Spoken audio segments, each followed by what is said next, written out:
ദൈവനാമത്തിന് മഹത്വം ഉണ്ടായിരിക്കട്ടെ. എൻ്റെ പേര് ലിസി. ഞാൻ കൊല്ലം കല്ലട ഇടവകയിൽ നിന്ന് വരുന്നു. ഞാൻ 2018 ഉടമ്പടി എടുത്തത്. പക്ഷേ ഉടമ്പടി എടുത്ത് 3 മാസമായിട്ട് പിന്നെ ഞാൻ പുതുക്കിയില്ല. ഞാൻ പക്ഷേ ഇവിടെ വന്ന് പ്രാർത്ഥിക്കുമായിരുന്നു. എനിക്ക് മാതാവിനോട് കുഞ്ഞിലെ ഭയങ്കര ഇഷ്ടമായിരുന്നു.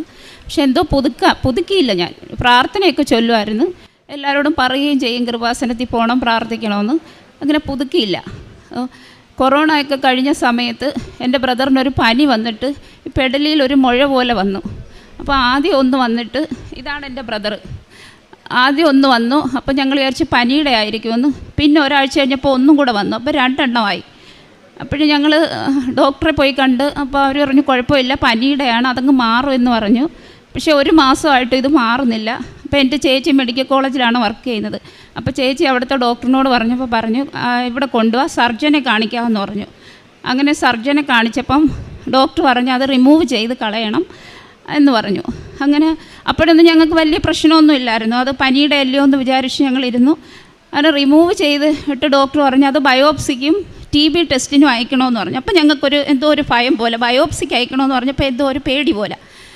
അപ്പോഴേ 2 ആഴ്ച കഴിഞ്ഞ് റിസൾട്ട് കിട്ടുമെന്ന് പറഞ്ഞു. അപ്പോൾ 2 ആഴ്ച കഴിഞ്ഞ് TB ടെസ്റ്റിൻ്റെ റിസൾട്ട് കിട്ടി, നെഗറ്റീവാണ്, കുഴപ്പമൊന്നുമില്ലെന്ന് പറഞ്ഞു.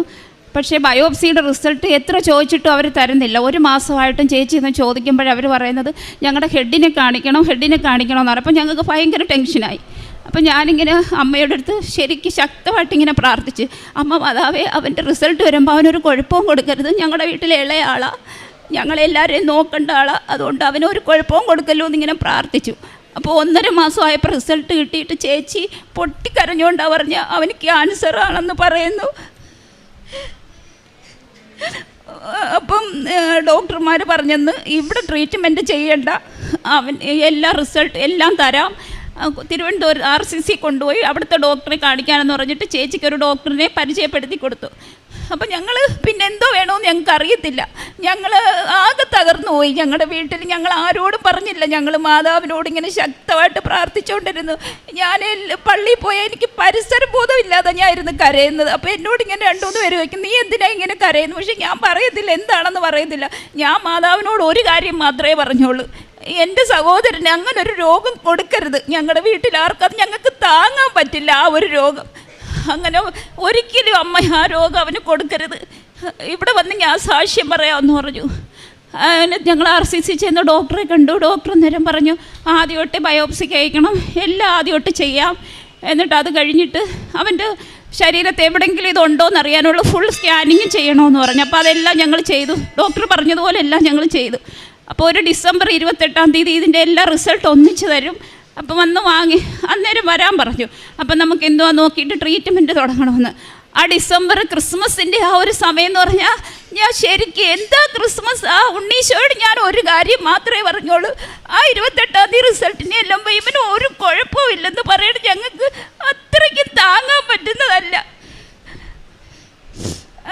ക്രിസ്മസ് ഒക്കെ എങ്ങനെ പോയെന്ന് പറയണം. ഞങ്ങൾക്ക് പള്ളിയിൽ പോകുമ്പോഴെല്ലാം ഈ ഒരു പ്രാർത്ഥനയുള്ളൂ. ഞങ്ങൾ ആരെടുത്തും പറഞ്ഞില്ല, ഞങ്ങളുടെ വീട്ടിൽ മാത്രം അറിയാം. അപ്പോൾ എൻ്റെ ചേച്ചി പറഞ്ഞു 28-ാം തീയതി നമ്മളെങ്ങനെ ആര് പോകും അവൻ്റെ കൂടെ? അപ്പോൾ അവ എൻ്റെ അടുത്ത് ഓരോ ക്വസ്റ്റ്യൻ ഇങ്ങോട്ട് ചോദിക്കും, എൻ്റെ മുടി പൊഴിഞ്ഞു പോകുമോ, എനിക്ക് എൻ്റെ കൂട്ടുകാരെയൊക്കെ നോക്കാൻ പറ്റുമോ എന്നൊക്കെ ചോദിക്കുമ്പോൾ ഞാൻ തിരിഞ്ഞ് നിന്ന് കരയത്തുള്ളൂ. അപ്പോഴൊക്കെ ഞാൻ മാതാവിനോട് പറയുന്ന ഒരു കാര്യമുള്ളൂ, ആ 28-ാം തീയതി ഒരു ദിവസം ഉണ്ടെങ്കിൽ അവിടെ ചെല്ലുമ്പോൾ ഇവന് ഒരു കുഴപ്പവും ഇല്ലെന്ന് പറയണമെന്ന്. അങ്ങനെ 28-ാം തീയതി ആയി. ഞങ്ങൾ ഡോക്ടറെ കാണാൻ അവർ നിൽക്കുമ്പോൾ ഈ വിളിക്കുന്നില്ല എന്നുള്ള ടെൻഷനാണ്, എന്തോ പറയും എന്നുള്ള.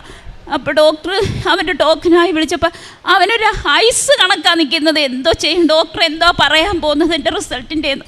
അപ്പോൾ ഡോക്ടർ ചിരിച്ചിട്ട് അവനോട് പറഞ്ഞ് അവിടെ ഇരിക്കാൻ പറഞ്ഞപ്പോഴത്തേക്ക് എൻ്റെ ചേച്ചി പറയാം അവൻ്റെ മുഖമൊക്കെ ഒന്ന് കാണണമെന്ന്, എന്തോ ഡോക്ടർ പറയാൻ പോകുന്നത്.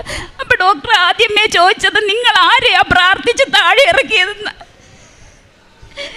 അവന് ഒരു കുഴപ്പവും ഇല്ല, എല്ലാം നെഗറ്റീവാണ്, അവൻ്റെ ശരീരത്ത് അങ്ങനെ ഒരു രോഗമേ ഇല്ലെന്നാണ് ഡോക്ടർ പറഞ്ഞത്. നിങ്ങൾ ആരോടാ പ്രാർത്ഥിച്ച് നിങ്ങൾ ആരെയായി താഴെ ഇറക്കിക്കൊണ്ടുവന്നേന്ന് ചോദിച്ചു. അങ്ങനെ ഡോക്ടർ പറഞ്ഞു ഇനി ഒരു കുഴപ്പവുമില്ല, ഒരു ടെസ്റ്റും വേണ്ട, ഒന്നും വേണ്ട, നീ ധൈര്യമായിട്ട് പോവാൻ പറഞ്ഞു. അത് കഴിഞ്ഞിട്ട് പിന്നെ ഞാൻ എന്നിട്ട് പുതുക്കാൻ വന്നില്ല ഇവിടെ. പക്ഷെ ഞാൻ യൂട്യൂബിൽ നോക്കി അച്ഛൻ്റെ ധ്യാനം കേൾക്കുകയും പ്രാർത്ഥിക്കുകയും എല്ലാം ചെയ്യും. എൻ്റെ മക്കളുമായിട്ട് ഞങ്ങൾ ഉറങ്ങാൻ കിടക്കുമ്പം സാക്ഷ്യം കേട്ടിട്ടാണ് ഞങ്ങൾ ഉറങ്ങുന്നത്. അങ്ങനെ ഒരു ദിവസം ഞാൻ ഇങ്ങനെ കിടക്കുമ്പോൾ ഈ മാതാവ് തന്നെ ഈ കളറിൽ തന്നെ എൻ്റെ മുകളിൽ ഇങ്ങനെ വന്ന് നിൽക്കുക. അപ്പോൾ ഞാൻ ഇങ്ങനെ പെട്ടെന്ന് കണ്ണൂർ നോക്കിയപ്പോൾ ഒന്നും കണ്ടില്ല. അതിൻ്റെ പിറ്റേന്ന് ഞാൻ സ്വപ്നം കാണുക, ഞങ്ങൾ സ്ഥിരമായിട്ട് മുട്ട മേടിക്കാൻ പോകുന്നൊരു വീടുണ്ട്. അപ്പോൾ അവിടെ ഞാൻ ഇങ്ങനെ മുട്ട വേണമെന്ന് പറഞ്ഞ് വാതിലിലോട്ട് ചെന്നതും അവർ പറഞ്ഞു, അയ്യോ ഞങ്ങളുടെ പട്ടിയെ തുറന്നു വിട്ടിരിക്കുക, അത് കടിക്കുന്ന പട്ടിയാണ്, നിന്നെ കണ്ടാലിപ്പോൾ ഓടി വരും എന്ന് പറഞ്ഞത് പട്ടി ഓടി വന്ന് എൻ്റെ കൈ കയറി ഇങ്ങനെ അള്ളി ഇങ്ങനെ പിടിച്ചപ്പോൾ ഞാൻ എൻ്റെ മാതാവേന്ന് ഇങ്ങനെ അള്ളറി കരഞ്ഞത്. ഈ പട്ടിയാണെങ്കിൽ 2-3 കൊടയൊക്കെ കളഞ്ഞ് തറയിലങ്ങ് വീണ് പട്ടി. അപ്പം ഞാൻ പറഞ്ഞു, അയ്യോ എൻ്റെ അവരന്നേരം ചോദിച്ചു നിൻ്റെ കൈക്കൊന്നും പറ്റിയില്ലേന്ന് ചോദിച്ചപ്പോൾ ഞാൻ പറഞ്ഞില്ല, എൻ്റെ മാതാവ് എൻ്റെ കൂടുണ്ട്. അപ്പം അത് പറഞ്ഞിട്ട് എൻ്റെ കൈ ഇങ്ങനെ കുടഞ്ഞ് അന്നേരം എൻ്റെ മാതാവ് എന്നോട് പറയാ, നിനക്ക് എന്ത് വന്നാലും നിൻ്റെ കൂടെ ഞാനുണ്ട് എന്ന് പറഞ്ഞിട്ട് ഇങ്ങനെ എൻ്റെ അടുത്ത് പറയുന്ന പോലെ. അപ്പോൾ അന്നോട്ട് എനിക്ക് ഭയങ്കര ധൈര്യമാണ്. എനിക്ക് എന്ത് പ്രശ്നം ഉണ്ടെങ്കിലും എൻ്റെ അമ്മ എൻ്റെ കൂടെ ഉണ്ടെന്ന്. ഞാൻ എന്ത് പ്രശ്നം ഉണ്ടെങ്കിലും എൻ്റെ അമ്മയോടാണ് പറയുന്നത്. എല്ലാ കാര്യവും എനിക്ക് സങ്കടം വന്നാലും സന്തോഷം വന്നാലും എല്ലാം ഞാൻ എൻ്റെ അമ്മയോടാണ് പറയുന്നത്. അത് കഴിഞ്ഞിട്ട് എനിക്ക് ഒരാഗ്രഹമായിരുന്നു, ഞങ്ങൾക്കൊരു കാറ് മേടിക്കണമെന്നുള്ളത്. നേർച്ച വസ്തുക്കളാണ് എൻ്റെ 2 പിള്ളേർക്കും നേർച്ച വസ്തുക്കൾ കൊടുക്കുമായിരുന്നു. ഞങ്ങൾ കൃപാസനത്തിൽ വരികയും ചെയ്യുമായിരുന്നു. ഞങ്ങളെല്ലാവരും വരുന്നത്, ഞങ്ങളെല്ലാവരും വീട്ടിൽ നിന്ന് വരും, നേർച്ച വസ്തുക്കൾ ഉപയോഗിക്കും.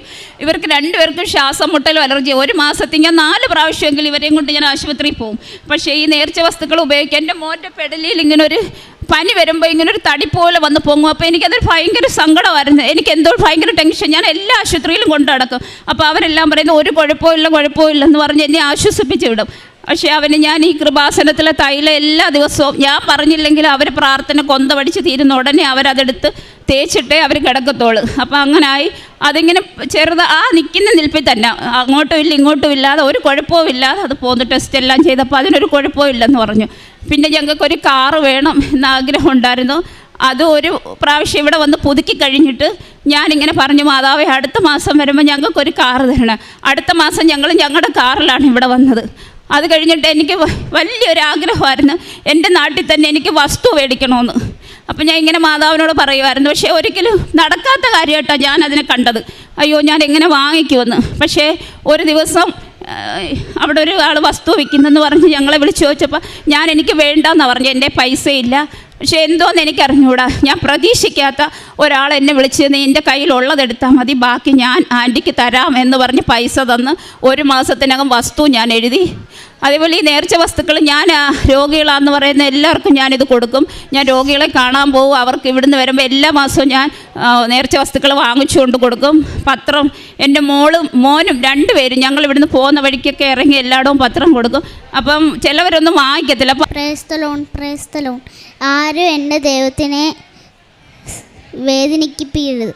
എല്ലാവരും എൻ്റെ ദൈവത്തിനെ സന്തോഷപ്പെടുത്തുക. പത്രം കൊടുക്കുമ്പോൾ ആരെങ്കിലും വേണ്ടാന്ന് പറഞ്ഞാൽ അവൾക്ക് ഭയങ്കര സങ്കടമാണ്. അവളപ്പോൾ എൻ്റെ അടുത്ത് വന്ന് പറയും, അമ്മേ ആൻറ്റി അല്ലേ അങ്കിള് പറഞ്ഞ് പത്രം വേണ്ട. അപ്പം ഞാൻ പറഞ്ഞ് സാരമില്ല, അവർക്ക് ഇഷ്ടമല്ലാത്തതുകൊണ്ടായിരിക്കും മേടിക്കാത്ത, അതിന് മോള് വിഷമിക്കണ്ടെന്ന് പറയും. എന്നാലും ഞങ്ങൾ എല്ലാ മാസവും പത്രം വാങ്ങിച്ച് ഞങ്ങൾക്ക് കൊടുക്കാൻ പറ്റുന്നിടത്തെല്ലാം ഞങ്ങൾ കൊണ്ടുപോയി കൊടുക്കും.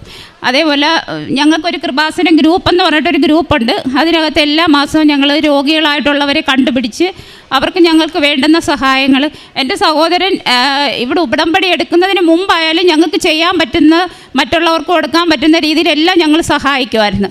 ഇപ്പോഴും ഞങ്ങൾ സഹായിച്ചു. മാസം തോറും ഞങ്ങൾ ആൾക്കാരെ ഞങ്ങൾക്ക് പറ്റുന്നവരെല്ലാം ഞങ്ങൾ സഹായിച്ചുകൊണ്ടിരിക്കുന്നു. അതേപോലെ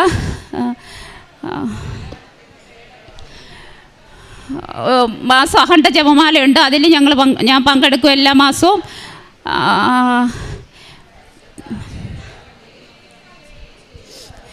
അമ്മ തന്ന എല്ലാ കൃപകൾക്കും കോടാനു നന്ദി.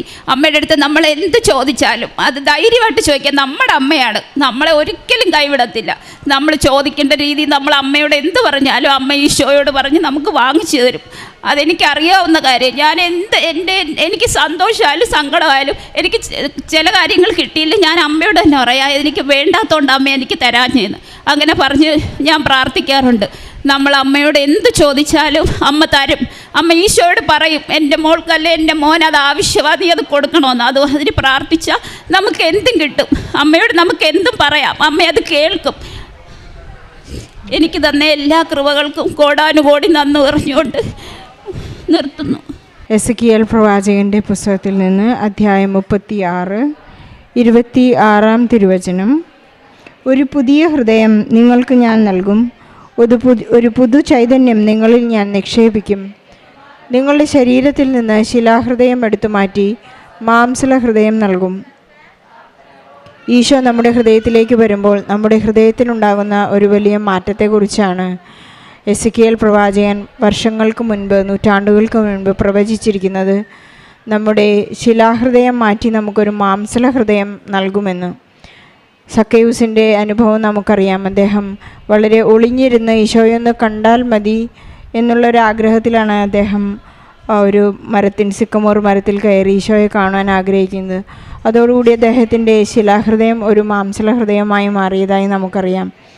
ഇവിടെ ലിസി എന്ന സഹോദരി ഉടമ്പടി എടുത്ത് തൻ്റെ അനുഗ്രഹങ്ങളൊക്കെ ഒരുപാട് പ്രാപിച്ചു കഴിഞ്ഞു. അതിനുശേഷം മകൾ ഉടമ്പടി പുതുക്കാതെ മുന്നോട്ട് പോവുകയായിരുന്നു. നമ്മുടെ പല മക്കൾക്കും ഉണ്ടാകുന്ന ഒരു അബദ്ധം എന്ന് വേണമെങ്കിൽ പറയാം.